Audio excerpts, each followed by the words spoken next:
What would you do if the smallest, most meaningless habit suddenly felt like a loaded gun pointed straight at your chest? It was 2:17 a.m. in our bedroom in Los Angeles, the glow of her phone lighting up the ceiling while she thought I was asleep. I remember the faint click of a mint tin opening, sharp, metallic, and then her whispering laugh. Not a normal laugh. A soft, breathy one I hadn't heard in years. Not for me.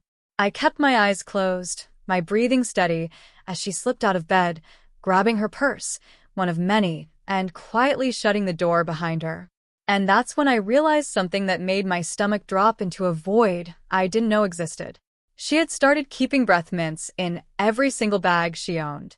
If you genuinely enjoy our stories, please subscribe to the channel. Tell us where you're from and what time it is right now. It's always fascinating to know how far our story flows. At first, I told myself it was nothing.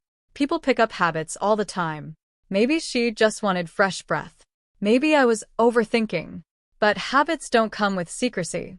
They don't come with 2 a.m. phone calls and locked screens angled away from you like you're the enemy. Her name was Rachel. We'd been married 8 years. We had a place near Melrose Avenue, a decent life, routines that used to feel comforting. I worked long hours in a downtown firm. She managed a boutique in West Hollywood.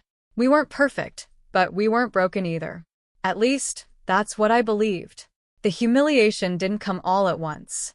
It crept in quietly, like a leak behind a wall. It started with how she stopped looking at me. Not angrily, worse. Indifferently. Like I was background noise. Like the man who once knew every inch of her had become invisible. Then came the little lies.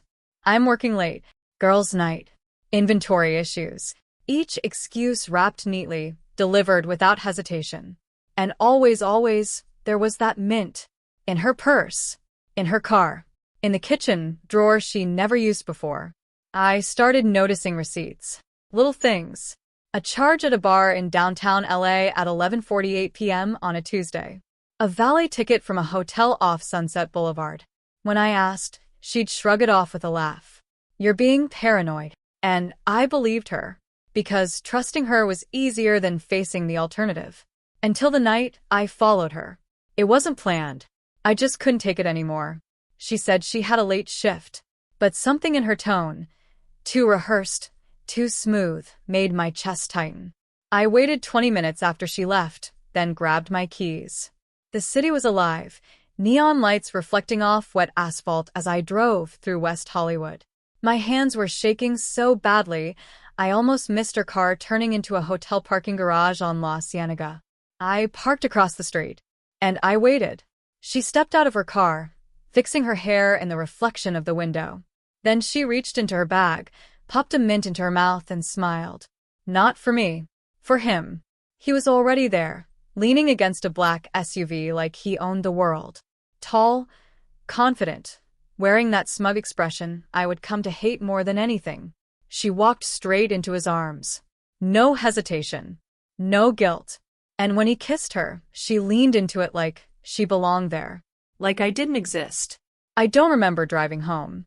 I just remember sitting in the dark, staring at the wall, feeling something inside me collapse. That night I didn't cry. I broke. But breaking changes you. The next morning I made her coffee. I kissed her goodbye. I smiled. And I started planning. I became someone else after that. Quiet. Observant. Patient. I bought a second phone. Installed tracking software. Hired a private investigator who didn't ask questions as long as I paid in cash. Within a week, I knew his name, Ethan. Real estate developer. Married. 2 kids.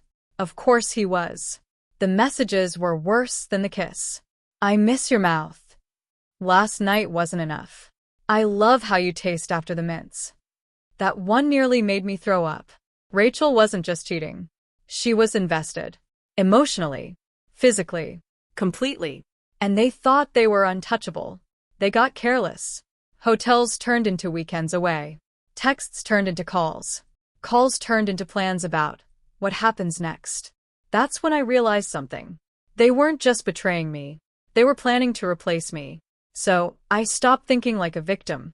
And I started thinking like a weapon. I gathered everything. Screenshots. audio recordings, photos of them entering hotels together, bank statements showing money she had secretly spent. I met with a lawyer in downtown LA, a quiet woman who didn't flinch at any of it. "Do you want revenge?" she asked. "Or do you want to win?" I looked her straight in the eyes. "I want her to feel what I felt." So we built it. A legal trap so clean, so airtight, she wouldn't see it coming. I filed for divorce without telling her, prepared financial claims, and most importantly, we waited. The exposure had to be perfect. It happened on a Friday night. She thought we were going to a dinner party in Beverly Hills. She wore that black dress I used to love, the one she hadn't worn for me in years. We arrived at a private room in a restaurant, but instead of friends, there were faces she didn't expect. My lawyer, Ethan's wife, and a projector screen behind them. Rachel froze. "What is this?" I didn't answer. I just pressed play. The room filled with images, videos, messages. Her voice, his voice. Every lie, every betrayal, laid bare. She turned pale. Ethan's wife started crying. Ethan himself? He wasn't there. Coward. Rachel tried to speak, but nothing came out. Her entire world, the one she thought she controlled, was crumbling in real time. "You humiliated me," I said quietly. My voice didn't shake. So I returned the favor. The divorce was brutal. For her, infidelity clauses kicked in. She lost the house, the assets, her reputation, her job, gone within weeks. Word spreads fast in Los Angeles. Ethan's life collapsed too. His wife took everything she could. His business took a hit. Investors don't like scandal. And Rachel? She called me. Begged me. I made a mistake. Please, we can fix this. I let her talk. I let her cry. And then I hung up. Months later, I saw her once. She was standing outside a small apartment complex, looking smaller than I remembered. Lost. Empty. She didn't see me, but I saw her reach into her purse. Pull out a tin. Open it. Pause. And then slowly close it again, like she finally understood what it had cost her. I drove away without stopping, because some habits don't freshen your breath. They just reveal the rot you were hiding all along. The end.